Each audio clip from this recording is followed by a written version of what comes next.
ಚನ್ನಪಟ್ಟಣ ಕುಮಾರಸ್ವಾಮಿ ಅವರು ಸ್ಪರ್ಧೆ ಮಾಡೋದಂಥ ಕ್ಷೇತ್ರ.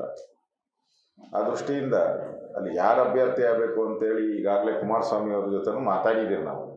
ಯಾರೇ ಅಭ್ಯರ್ಥಿ ಆದರೂ ಗೆಲ್ಲೋ ಅಂಥದ್ದು ಯಾರಿದೆ ಅವ್ರಿಗೆ ವ್ಯವಸ್ಥೆ ಮಾಡೋಣ ಅಂತ ಹೇಳಿದ್ದಾರೆ ಕುಮಾರಸ್ವಾಮಿ ಅವರು ಕೂಡ.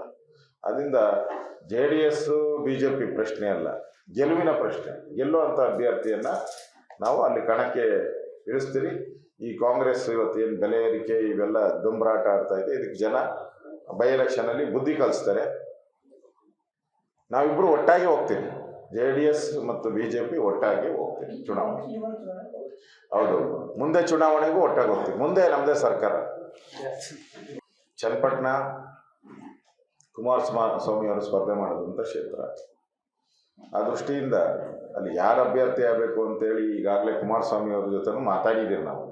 ಯಾರೇ ಅಭ್ಯರ್ಥಿ ಆದರೂ ಗೆಲ್ಲೋ ಅಂಥದ್ದು ಯಾರಿದೆ ಅವ್ರಿಗೆ ವ್ಯವಸ್ಥೆ ಮಾಡೋಣ ಅಂತ ಹೇಳಿದ್ದಾರೆ ಕುಮಾರಸ್ವಾಮಿ ಅವರು ಕೂಡ. ಅದರಿಂದ JDS BJP ಪ್ರಶ್ನೆ ಅಲ್ಲ, ಗೆಲುವಿನ ಪ್ರಶ್ನೆ. ಗೆಲ್ಲುವಂಥ ಅಭ್ಯರ್ಥಿಯನ್ನು ನಾವು ಅಲ್ಲಿ ಕಣಕ್ಕೆ ಇಳಿಸ್ತೀರಿ. ಈ ಕಾಂಗ್ರೆಸ್ ಇವತ್ತು ಏನು ಬೆಲೆ ಏರಿಕೆ ಇವೆಲ್ಲ ದುಂಬರಾಟ ಆಡ್ತಾ ಇದೆ, ಇದಕ್ಕೆ ಜನ ಬೈ ಎಲೆಕ್ಷನಲ್ಲಿ ಬುದ್ಧಿ ಕಲಿಸ್ತಾರೆ. ನಾವಿಬ್ಬರು ಒಟ್ಟಾಗಿ ಹೋಗ್ತೀವಿ, JDS ಮತ್ತು BJP ಒಟ್ಟಾಗಿ ಹೋಗ್ತೀವಿ ಚುನಾವಣೆ. ಹೌದು, ಮುಂದೆ ಚುನಾವಣೆಗೂ ಒಟ್ಟಾಗಿ ಹೋಗ್ತೀವಿ. ಮುಂದೆ ನಮ್ಮದೇ ಸರ್ಕಾರ.